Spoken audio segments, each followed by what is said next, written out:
আসসালামু আলাইকুম। Recipe by beauty চ্যানেলে আপনাদেরকে স্বাগত জানাই। আজ আপনাদের সঙ্গে শেয়ার করব হাতে মেখে ডিম, আলু আর মসুর ডাল দিয়ে দারুণ একটা রেসিপি। এই রেসিপিটা কিন্তু মাছ মাংসের স্বাদকেও হার মানাবে। ঘরে মাছ মাংস না থাকলে একবার এইভাবে রান্না করে আপনারা খেয়ে দেখবেন। আশা করছি আপনাদেরকে রেসিপিটা খুবই ভালো লাগবে এবং সহজ মনে হবে। তো অবশ্যই স্কিপ না করে পুরো রেসিপি দেখে নেবেন। চলুন কথা না বাড়িয়ে রেসিপি শুরু করি। এখানে দেখুন আলু কেটে নিয়েছি। তো এখানে আমি মিডিয়াম সাইজের একটা আলু নিয়েছি। আলুটাকে এভাবে ছোট ছোট করে কেটে নিয়েছি। দেখে হয়তো বুঝতে পারছেন আমি কিভাবে কেটেছি। এইভাবে আলুগুলো আপনারা কেটে নেবেন। আলু খুব ভালোভাবে ধুয়ে পরিষ্কার করে তারপরে পানিটাকে ঝরিয়ে নিয়েছি। আর এখানে নিয়েছি 100 গ্রাম মসুর ডাল। তো সবকিছু আমি আমার পরিমাণ মতো নিয়েছি, আপনারা কিন্তু আপনাদের পরিমাণ মতো নিয়ে নেবেন। এবার মসুর ডালগুলো খুব ভালোভাবে ধুয়ে পরিষ্কার করে নেব। এখানে দেখুন একটা কড়াই নিয়েছি, এবার কড়াইয়ে মসুর ডালগুলো নিয়ে নিচ্ছি। সম্পূর্ণ মসুর ডালগুলো নিয়ে নিলাম। এবার এখানে নিয়ে নিচ্ছি কেটে রাখা আলু।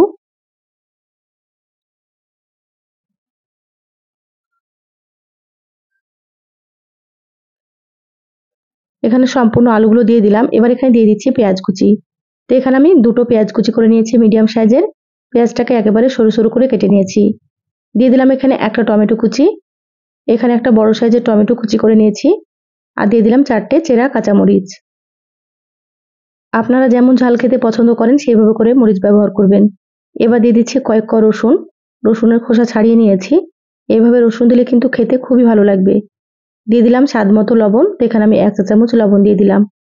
হাফ চা চামচ দিয়ে দিলাম হলুদ গুঁড়ো, হাফ চা চামচ জিরা গুঁড়ো, দিয়ে দিচ্ছি হাফ চা চামচ ধনিয়া গুঁড়ো, আর এখানে মরিচের গুঁড়ো দিয়ে দিচ্ছি হাফ চা চামচের থেকে একটু কম। এবার এখানে দিয়ে দিচ্ছি হাফ চা চামচ আদা বাটা। এখানে আমি রসুন বাটা দিচ্ছি না, কারণ রসুন গোটা দিয়েছি সেজন্য। আমি যতটা পরিমাণে রান্না করছি সেই পরিমাণে মশলাগুলো দিয়ে দিলাম। আপনারা যদি এর থেকে বেশি রান্না করেন তাহলে মশলার পরিমাণ আপনারা বাড়িয়ে দেবেন। এবার এখানে দিয়ে দিলাম 1 টেবিল চামচ সর্ষের তেল। তেল আবারও লাগবে সেজন্য এখানে 1 টেবিল চামচ মতো দিয়ে দিলাম। এবার হাত দিয়ে খুব ভালোভাবে সমস্ত মেখে নেব। সুন্দর করে হাত দিয়ে চটকে মেখে নিতে হবে। যত ভালোভাবে মাখা হবে রান্নাটা কিন্তু ততই বেশি সুন্দর হবে খেতে। তো যারা ভিডিওটি ইউটিউব চ্যানেল থেকে নতুন দেখছেন প্লিজ চ্যানেলটা সাবস্ক্রাইব করে চ্যানেলের সাথেই থাকবেন। যারা ফেসবুক পেজ থেকে ভিডিওটি দেখছেন একটা লাইক দিয়ে পেজটা ফলো করে রাখবেন পরবর্তী ভিডিও নোটিফিকেশন পাওয়ার জন্য। দেখুন খুব ভালোভাবে চটকে মেখে নিয়েছি। এবার এখানে দিয়ে দিলাম পরিমাণ মতো পানি। তো এখানে কিন্তু পানির পরিমাণ একটু বেশি দিতে হবে, যেহেতু ডাল আলু সেদ্ধ হবে সেজন্য। এবার ঢাকা দিয়ে দিলাম। এবার আমি গ্যাসটা অন করে দিচ্ছি। তো গ্যাস অন করে আমি প্রায় 10 থেকে 12 মিনিট মতো রান্না করে নিয়েছি। এবার ঢাকাটা খুলে নিলাম। দেখে নেব ডাল আর আলুগুলো সেদ্ধ হয়েছে কি। দেখুন ডাল আলুগুলো কিন্তু পুরোপুরি সেদ্ধ হয়নি, আরো কিছুক্ষণ সেদ্ধ করে নিতে হবে। খুব ভালোভাবে নেড়েচেড়ে নিলাম, আবারও ঢাকা দিয়ে দিচ্ছি। এইভাবে আপনারা কিন্তু মাঝে ঢাকা খুলে একটু নেড়েচেড়ে নেবেন, তাতে করে ডাল আলু সমান মতো সেদ্ধ হবে। আরো 6 থেকে 7 মিনিট মতো আমি ঢাকা দিয়ে রান্না করে নিলাম। এবার ঢাকাটা খুলে নিয়েছি। দেখুন ডাল আর আলুগুলো কিন্তু সুন্দর সেদ্ধ হয়ে গিয়েছে। এইভাবে আপনারা সময় নিয়ে খুব ভালোভাবে সেদ্ধ করে নেবেন। এবার এখানে দেখুন একটা হাতা নিয়েছি। হাতা দিয়ে আলুগুলোকে একটু ভেঙে নেব।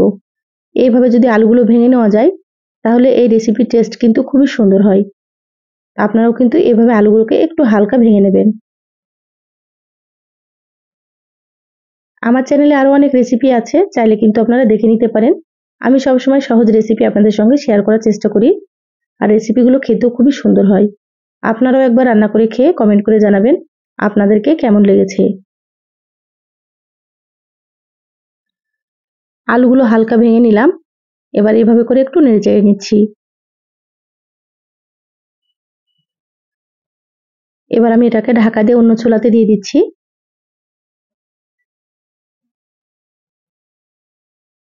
গ্যাসে আবারও একটা দিয়ে দিলাম ফ্রাই প্যান। দিয়ে দিচ্ছি সামান্য একটু তেল। এবার তেলটাকে গরম করে নেব। তেলটা হালকা গরম হয়ে গিয়েছে। এবার এখানে একটা ডিম দিয়ে দিলাম। তো এখানে আমি একটা ডিম দিলাম, আপনারা চাইলে এখানে ডিমের পরিমাণ কিন্তু বাড়িয়ে দিতে পারেন। সামান্য একটু লবণ দিয়ে দিলাম। এবার ডিমটাকে ঝুরি করে ভেজে নেব। ডিমটা কিন্তু খুব বেশি কড়া করে ভাজবো না, হালকা করে ভেজে নিচ্ছি। হালকা করে ডিমটা ভেজে নিলে কিন্তু খেতে খুবই ভালো লাগবে। দেখুন ডিম ভাজা হয়ে গিয়েছে। এভাবে হালকা ভেজে নিতে হবে। এবার আমি ডিমগুলোকে বাটিতে তুলে নিচ্ছি।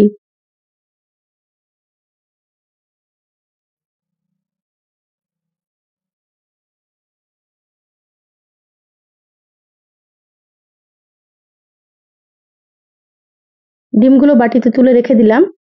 ফ্রাই প্যানে আবারও দিয়ে দিলাম 1 চামচ সরষের তেল। এবার দিয়ে দিচ্ছি একটা শুকনো মরিচ। শুকনো মরিচটা আমি 2 টুকরো করে দিয়ে দিলাম। এবার তেলের মধ্যে দিয়ে দিচ্ছি 1/2 চা চামচ গোটা জিরা। জিরা দিলে কিন্তু ফ্লেভারটা খুবই ভালো লাগে। তো চাইলে আপনারা কিন্তু জিরার পরিবর্তে এখানে 5 ফোড়ন দিতে পারেন। যারা 5 ফোড়নের ফ্লেভারটা পছন্দ করেন তারা এখানে দিয়ে দেবেন। এবার জিরা আর শুকনো মরিচটা একটু ভেজে নিয়েছি। এবার এখানে দিয়ে দিচ্ছি 4 থেকে 5টা রসুনের কোয়া একটু থেতো করে নিয়েছিলাম। রসুন দিলে কিন্তু ভালো লাগে ডালে, আপনারা একটু দিয়ে দেবেন। এবার রসুনটাকে হালকা একটু ভেজে নিচ্ছি। রসুন হালকা ভেজে নিলাম। এবার এখানে দিয়ে দিচ্ছি পেঁয়াজ কুচি। তো এখানে ছোট সাইজের একটা পেঁয়াজ কুচি করে নিয়েছি।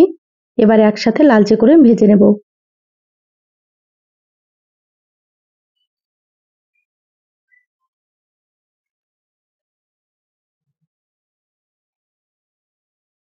ডালের মধ্যে এভাবে বাগার দিলে কিন্তু খেতে অনেক বেশি ভালো লাগবে, আপনারা অবশ্যই দিয়ে দেবেন। দেখুন ভাজা হয়ে গিয়েছে, ফ্রাই প্যানটা নামিয়ে নিচ্ছি। এবার কড়াইয়ের ঢাকনাটা খুলে নিলাম। আবারও খুব ভালোভাবে একটু নেড়েচেড়ে নিচ্ছি।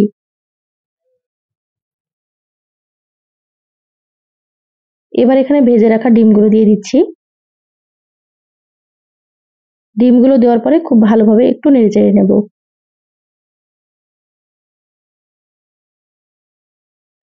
এবার আমি এখানে বাগারটা দিয়ে দিচ্ছি। বাগার দেওয়ার পরে কিন্তু খুব বেশি জাল করা যাবে না, তাহলে রান্নার ফ্লেভারটা ভালো লাগবে না খেতে।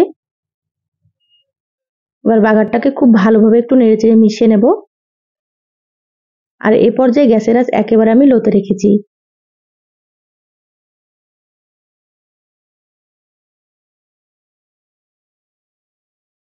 দেখুন বাগারটা খুব ভালোভাবে মিশিয়ে নিয়েছি। এবার এখানে দিয়ে দিচ্ছি 1/2 চা চামচ ভাজা জিরা গুঁড়ো। এবার ভাজা জিরার গুঁড়োটা খুব সুন্দর করে মিশিয়ে নেব।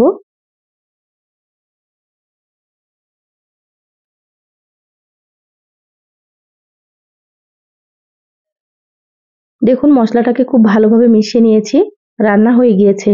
এবার গ্যাস বন্ধ করে দিচ্ছি। ঢাকা দিয়ে 1 থেকে 2 মিনিট রেখে তারপরে আপনাদেরকে আমি দেখাচ্ছি। দেখুন 2 মিনিট পর বলে ঢেলে নিয়েছি। রান্নার কালারটা দেখে হয়তো বুঝতে পারছেন কতটা সুন্দর হয়েছে। যা গরম পড়েছে, এভাবে একবার অবশ্যই আপনারা রান্না করে খেয়ে দেখবেন। এই রেসিপি থাকলে কিন্তু গরম ভাতে আর কিছুই লাগবে না। সহজ রেসিপিটা কেমন লাগলো চ্যানেলের কমেন্ট বক্সে কমেন্ট করে জানাবেন। ভালো লাগলে একটা লাইক দিয়ে ভিডিওটা শেয়ার করে দিবেন। সবাই ভালো থাকবেন, সুস্থ থাকবেন। ফিরে আসবো আবারও কোনো নতুন রেসিপিতে। ধন্যবাদ সবাইকে। আল্লাহ হাফিজ।